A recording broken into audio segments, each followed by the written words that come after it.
আমি গত 2 সপ্তাহ আগে যখন লন্ডনে গিয়েছিলাম, ওখানকার যারা রিটেলার আছেন, যারা বাংলাদেশ থেকে অনেক গার্মেন্টস অ্যান্ড টেক্সটাইলস অর্ডার করেন, তাদের একটা ছোট্ট জায়গায় ওনারা খুবই আসলে একটা চিন্তার মধ্যে পড়ে গিয়েছিলেন যখন 1 সপ্তাহের জন্য বাংলাদেশ হঠাৎ ম্যাপ থেকে ভ্যানিশ হয়ে গিয়েছিল। সো ইন্টারনেট যখন চলে গিয়েছিল, সো এইটা we can't let that happen. But এটার পাশাপাশি আমি পার্সোনালি ফিল করি যে ফ্রিল্যান্সিংয়ের পয়েন্ট অফ ভিউ থেকে এবং আমাদের রুরাল লেভেলে ইকোনমিকে যদি আমরা গ্যালভানাইজ করতে চাই, তাহলে ওই সব জায়গায় যখন আমরা ইন্টারনেট কানেক্টিভিটি দিতে পারবো, সেক্ষেত্রে হয়তো Starlink will be very helpful.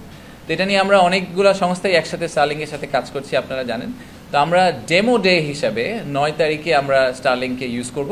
So investment সামিটের যে প্ল্যানারি ইভেন্ট, মেইন ইভেন্ট যেটা হবে ইনগ্রেশন সেরেমনি, সেটা উইল বি এয়ারড লাইভ ফেসবুক, সব ধরনের সোশ্যাল মিডিয়াতে আমরা এটা লাইভ এয়ার করব।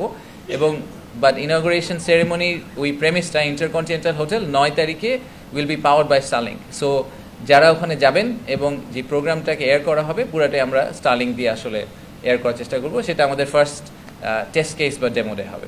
দেশ নিয়ে দেশের বাইরে থেকে গুগল করলে যেই ভিউটা পাওয়া যায়, সেই ভিউটা আসলে not necessarily the right and balanced view. অনেক সময় আমি অনেক ইনভেস্টারের কাছে শুনেছি, আমি আগে প্রাইভেট সেক্টরে ছিলাম, প্রথম যখন তারা বাংলাদেশে ভিজিট করেছেন, ভিজিট করার পরে ভিজিট শেষে বলেছেন যে বাংলাদেশ সম্বন্ধে তার ধারণা কমপ্লিটলি পাল্টে গেছে, কারণ তারা কখনোই জানতেন না যে বাংলাদেশ আসলে এরকম একটা দেশ।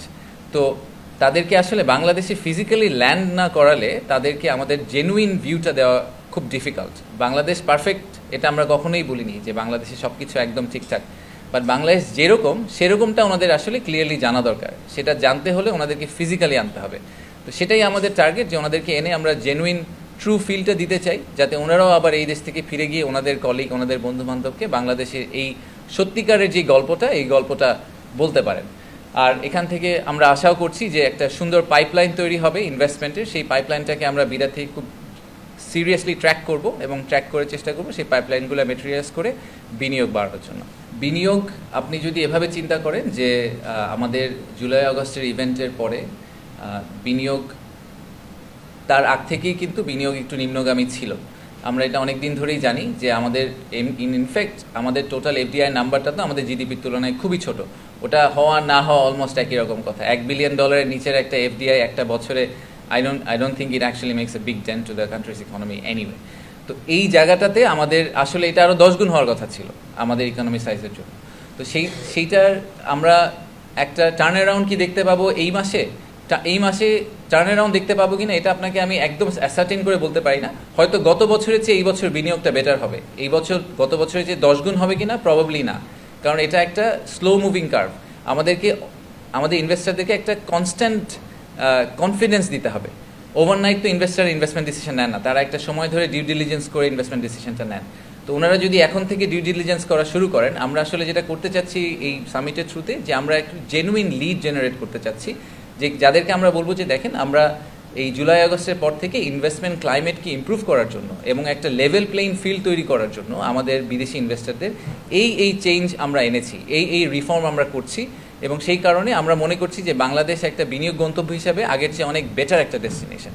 সো আপনারা এখন বাংলাদেশকে সিরিয়াসলি একটা কম্পিটিটিভ ডেস্টিনেশন হিসেবে কনসিডার করতে পারেন রিলেটিভ টু আপনাদের অন্যান্য দেশ যেগুলো আগে আপনারা দেখছেন।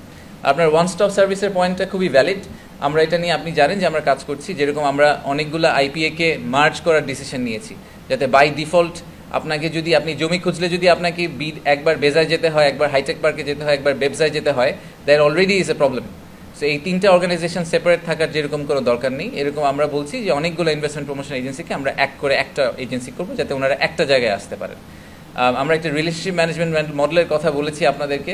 আমাদের যে head of business development Nahiyan বসে আছে, ওর অ্যাকচুয়ালি কাজই হচ্ছে এটা, যে একটা রিলেশনশিপ ম্যানেজমেন্ট টিম তৈরি করা, যারা বেসিক্যালি হাই ভ্যালু কাস্টমার যারা আছেন ওনাদেরকে একদম হাতে ধরে, ঠিক ব্যাংকে যেরকম জিনিসটা কাজ করে, কর্পোরেট ব্যাংকাররা যেভাবে রিলেশনশিপ ম্যানেজ করেন, ভিতরে ডিপার্টমেন্টগুলোতে ঘুরিয়ে নিয়ে আসেন, সেটা করবেন। আর ফাইনালি আরেকটা ডিসিশন খুব রিসেন্টলি হয়েছে, যে যেগুলা হাই টাচ পয়েন্ট মিনিস্ট্রি, যেসব মিনিস্ট্রিতে আমাদের বিনিয়োগকারীদের প্রায়ই যেতে হয়, সেই মিনিস্ট্রিগুলার একদম একটু সিনিয়র লেভেলের কিছু কর্মকর্তাকে আমরা বিডার অফিসে আসলে পোস্টেড করে দিচ্ছি, কোলোকেট করে দিচ্ছি, যাতে ওনারা একটা লোকেশনে এসেই একই সাথে ministry of environment, Bangladesh bank, NBR, BIDA, BEZA সবার সাথে একটা অফিসে বসেই অ্যাপয়েন্টমেন্ট করে দেখা করে চলে যেতে পারেন। সো এনাদেরকে এই কোলোকেট করার প্রসেসটা চলছে, এটা নিয়ে কাজ চলছে। সো আগামী 3 থেকে 6 মাসে আপনারা এই মেটেরিয়াল চেঞ্জগুলো দেখতে পাবেন।